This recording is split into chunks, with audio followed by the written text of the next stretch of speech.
Mondays with Myra. Live life forward and share wisdom back. There was a man kneeling over me.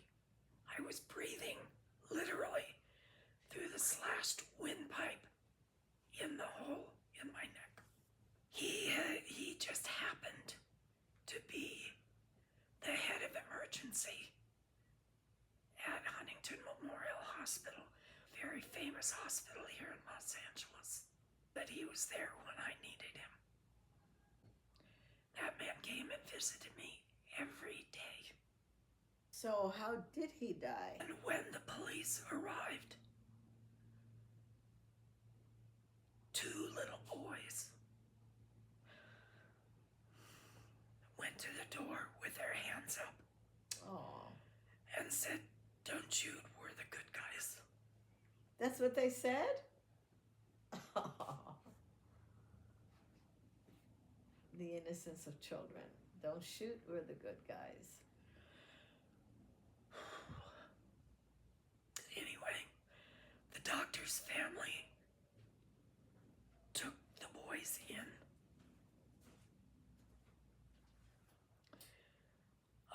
They called his friend's mother so she could come and get him.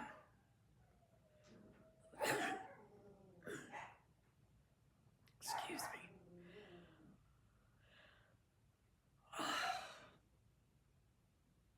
I knew when they were taking me to the hospital or to into surgery and would not tell me anything about my husband.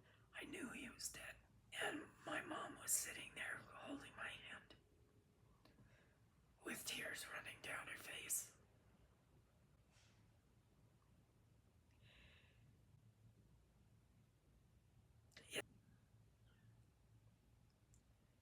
At any rate, but I knew when I came to that I had to make this experience help other people, particularly other women. That is a powerful story. Thank you so much for sharing it. I can imagine how difficult it is for you to relive this time in your life. However, I promise our viewers that it has a happy ending. I contacted the director of the shelter I was in. She had contacts in the media, and she set up an interview. They ended up getting a Peabody for running this interview. Did the first public Battered Women Speak Out in the country. I volunteered at the coalition. I learned a lot. And they made a position for me as community educator. I got to go out and speak to community groups like Rotary and Elks and Moose. I got to go into classrooms in UCLA and USC and talk to psychology and sociology and women's studies classes and share my story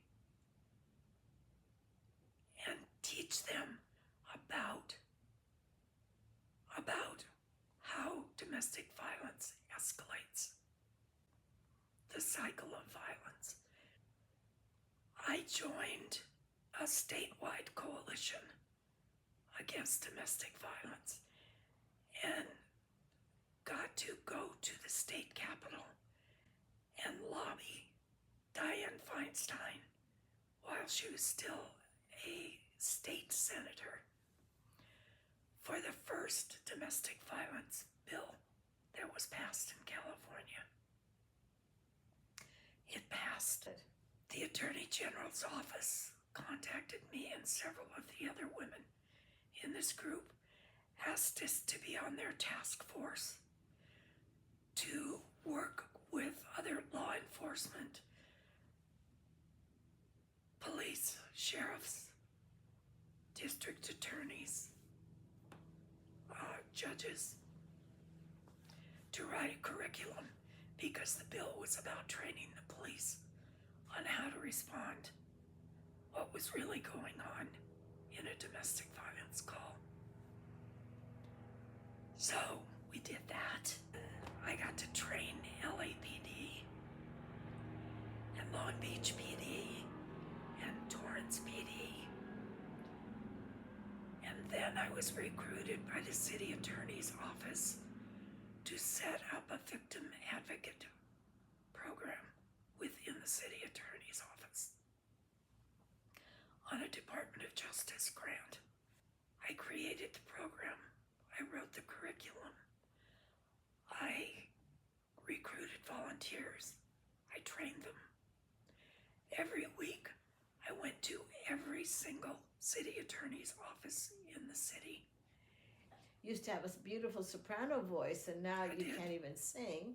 So in spite of all that, you still reached out to help others. So you've done this great job, and you wrote a book.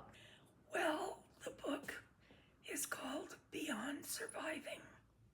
Beyond Surviving, okay. Take back your life using the power of choice. Take back your life using the power of choice. It's Wonderful. on Amazon. Wow. It's on Barnes & Noble. Mondays with Myra. Live life forward and share wisdom.